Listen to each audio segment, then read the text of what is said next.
is Jazz. I'm back again with another video. Masa tayo sa susunod. Excited na ako. Nakapik na. Nandito ako ngayon sa Dubai.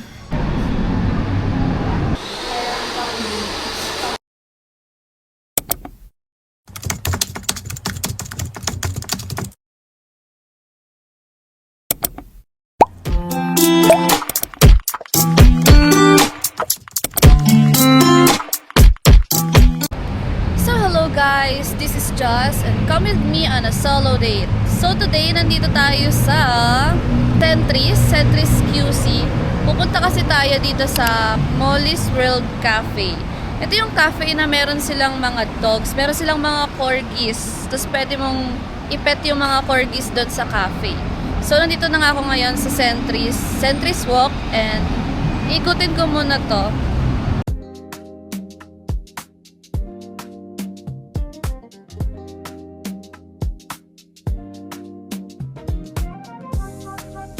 Ako sa Manlang Quezon Ave, tapos hindi ko alam kung paano papunta dun sa pinaka-circle.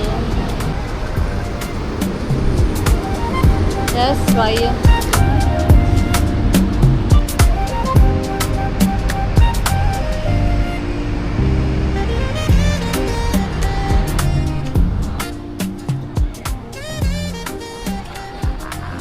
Nag-ikot na ako and sobrang dami nilang mga fast foods dito tsaka coffee. Pero hindi ko pa na-appreciate yung park ngayon, like, anong special about that. Pero tignan natin mamayang gabi kapag may ilaw na. Siguro hindi ko pa lang siya na-appreciate.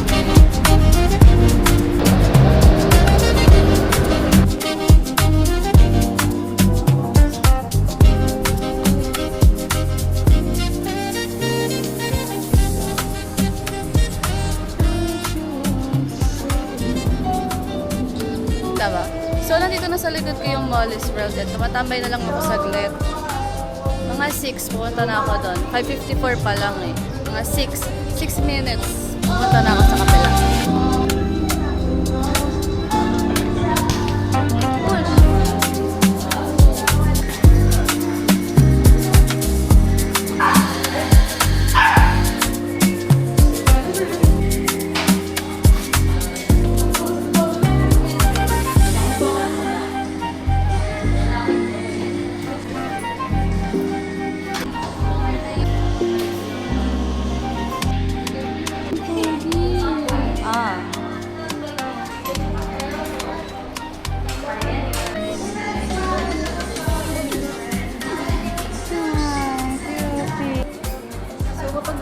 Meron kang sasaynan na agreement.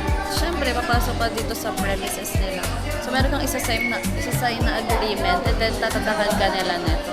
Pwede mo din ipasok dito sa loob yung mga in-order. Wala naman silang time limit. Ayun. Pero natutulog kasi yung mga dogs ngayon. Siguro pagod na kasi anong oras na din. 6 PM na. Thank you. Meron pala sila dito ng free na mga sleepers na pwede nyo gabitin sa loob.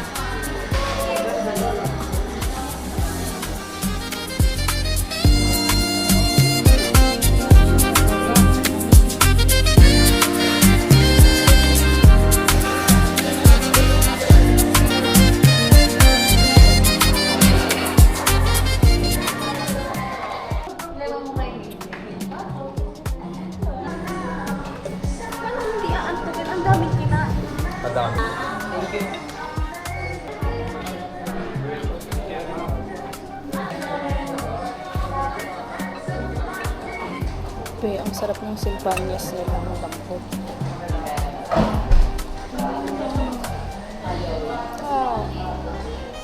Dahil dyan namimiss ko na sila Pochi tsaka si Sana.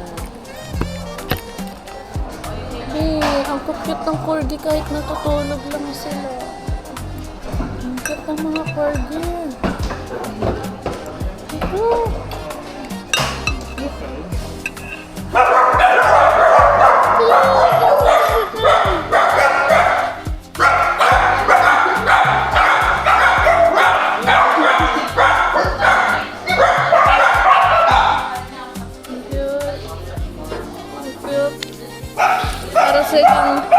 Para silang mga gasol.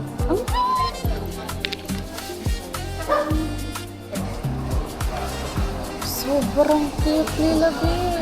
Gusto ko ng corgi. Sana magkaroon ako ng corgi.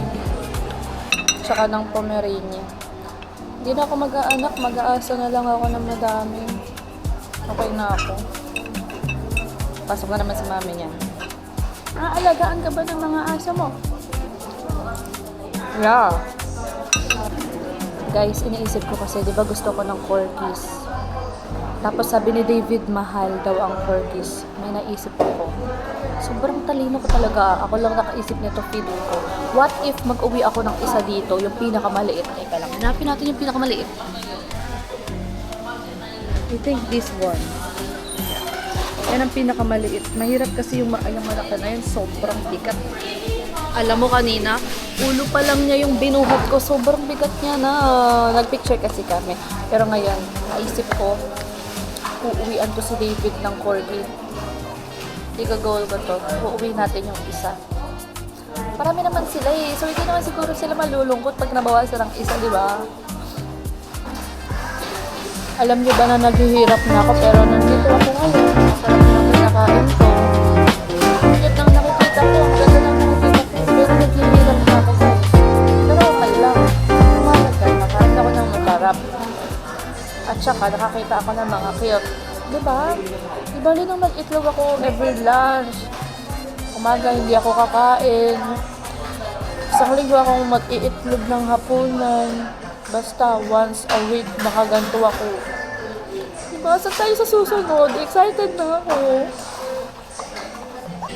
Ayan yung iuwi ko guys. So, ayan yung iuwi ko, yung pinakamaliit.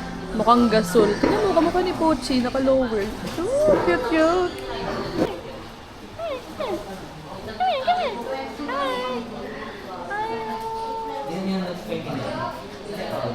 Sama ka sa akin. Sama sa akin? Ha?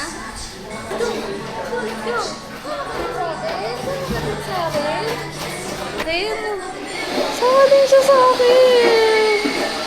So, I think iuwi ko na siya.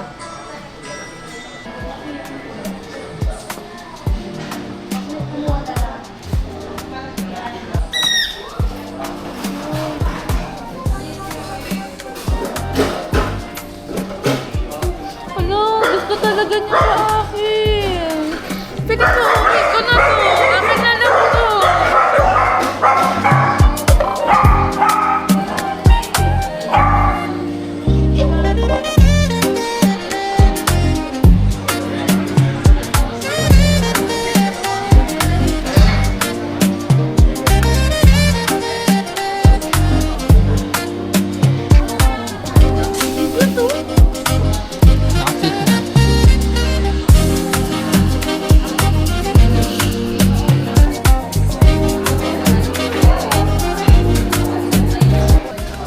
Sinat ko na nga si David, sabi ko gusto ko ng corgi. Sabi niya, mahal nga. Kaya, nag-iisip na ako, paano ako makakapag-uwi ng isa dito? Di ako pabayag. Hindi ako makakapag-uwi ng isa. So, ayaw niya nang magpa-video. Naiyayan na siya. Hi! Sama ka sa akin. Sama ka sa akin nun. Feeling ko sasama to sa akin. Uwi ko na to. Hello, pagkatapos niyang kainin yung i-at niya, kumis siya sa akin. Sa akin? Cute! So, anong oras na pero nandito pa rin ako. Parang napamahal na sila sa akin. Ayoko nang umuwi. Feeling ko magkakaroon ako ng separation anxiety. Mas maganda siya kapag gabi. Ganda babe. Parang gusto kong bumalik sa loob. Talaga namimiss ko talaga yung corgi ko. Hindi ko siya nalagay sa bag ko. Gusto niya sumama sa akin. Napamahal na siya sa akin. Feeling ko mahal niya na din ako. So, uuwi na din ako maya-maya. Tatambay lang ako ng konti. Ng aking damdamin. Feeling ko talaga matutuwa si David kapag pumunta siya dun sa corgi. So, iniisip ko ngayon kung saan tayo next. Saan tayo pupuntang next? Saang cafe tayo pupunta next? So, ayan. Paano magiging sagot dito kung mayroon tayo laging katawagan? Galing siya sa tambayan at inuman, kaya ngayon lang siya tumawag. Sorry, I'm left. Saan pa na corgi? Sabi mo po, may gusto mo lang. Nahihirapan mag-decide ang puso ko. Sabi mo lang, gusto mo ng pomay. Ako lang naman may gusto ng corgi ah. Hindi pa kasi ako nakakita ng corgi sa personal. I mean, nakakita ko pero hindi ko pa siya nahawakan. Ganun.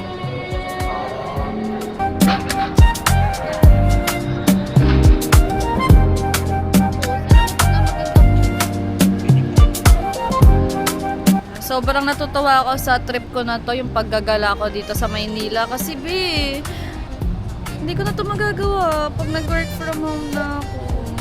Pag nag-work from home ako, di ko na to magagawa. Tignan mo, ang laki-laki ng Maynila. Ang dami ko pang gustong puntahan, gustong gawin. Pag nag-work from home ako, di ko na to magagawa. Pero sabi niya, sasamahan niya ako. Pag na-drive mo ako, di ba? Sabi mo?